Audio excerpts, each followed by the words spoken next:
Si jeni sot? Shumë mirë. Mirë, më bëhet qefi edhe mua. Kam një rast të një miku tim që kanë filluar problemet në familje me bashkëshorten, por ata dashurohen akoma, konflikti ka filluar, edhe më tha, njeh në një avokat për të më dhënë në një ide para se të ndodhi në një gjë në familje, se kanë dhe fëmijë ata, edhe çfarë këshille mund t'i jap miku tim, avokat?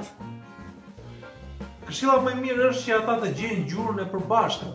Çifti duhet gjithmonë që të gjejë mirëkuptim, të gjejë gjuhën e zgjidhjes së problematikave. Pra ne përderisa kemi arritur në një martesë ligjore, tregon që ne e kemi pëlqyer, e kemi dashuruar njëri tjetrin, qoftë edhe nga njohjet të cilat mund të kenë ardhur me njohje të përbashkëta apo me prezantime apo nga forma të ndryshme. Pra fakti që një çift shkon pra një martese ligjore tregon që i ka ezauruar të gjitha allkat që kërkon çifti për të destinuar dritë martesës.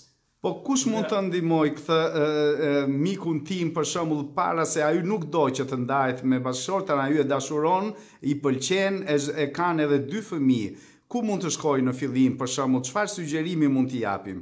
Atëherë unë do të sugjeroj që ky bashkëshort duhet të drejtohet tek psikologu, tek punojësi social apo tek zyra të cilat janë hapur së fundmi në Shqipëri lidhur me këshillimet familjare. Këto janë profesione të cilat mund të zgjidhin, mund të këshillojnë apo mund të qetësojnë bashkëshortet lidhur me problematikat e tyre.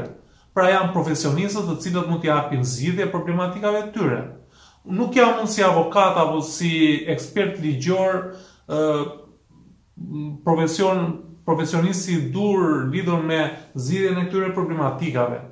Ndonse më është dashur nga eksperienca, nga përvoja ime dhe nga qytetarët të cilët kanë ardhur në zyrën time që ta bëj këtë profesion deri tani. Shumë mirë kanë qenë me qindra martesa të cilat nuk kanë përfunduar drejt dyerve të gjykatës, për arsye sepse unë nuk jam lënë kohë këtyre bashkëshortëve që t'i zgjidhin problematikat e tyre me njëri tjetrin. Dhe shpeshherë këto raste kanë qelluar me vërtet shumë të mira dhe unë jam ndier i lumtur që këto martesa nuk janë zgjidhur. Ndonse nuk kanë patur përfitim financiar, por në fundit nuk është qëllimi dhe motivi që ne kemi si qytetar që vetëm fitimi financiar. Ne së pari duhet të jemi bashkëshort, duhet të jemi qytetar të denj dhe pastaj vjen ana profesionale.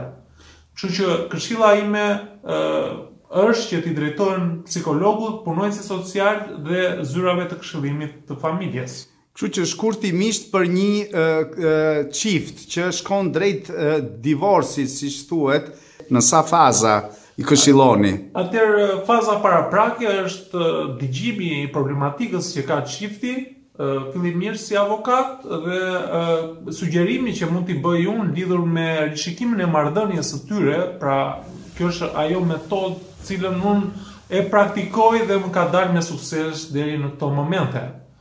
Këshillimi i tyre dhe sugjerimi që mos ta zgjidhin martesën. Atëherë kur kalohet kjo fazë për, le të themi, kohën që i lë bashkëshorti tjetër, atëherë kjo martesë është e destinuar për të zgjidhur. Nuk mund ta them me saktësi se sa mund të doj një kohë lidhur me afatin për mos ta zgjidhur apo për ta zgjidhur këtë martesë, por që praktikisht minimalisht një 30 ditë do t'i doj.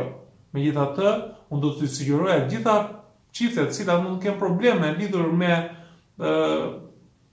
problematikat e ndryshme që ata mund të kenë gjatë jetës së tyre, që t'i drejtohen fillimisht psikologut, punojësit social dhe zyrave të cilat merren me këshillimet familjare përpara se të shkojnë tek avokati për të zgjidhur martesën e tyre, sepse në fundit gjykata dhe unë këtu jam.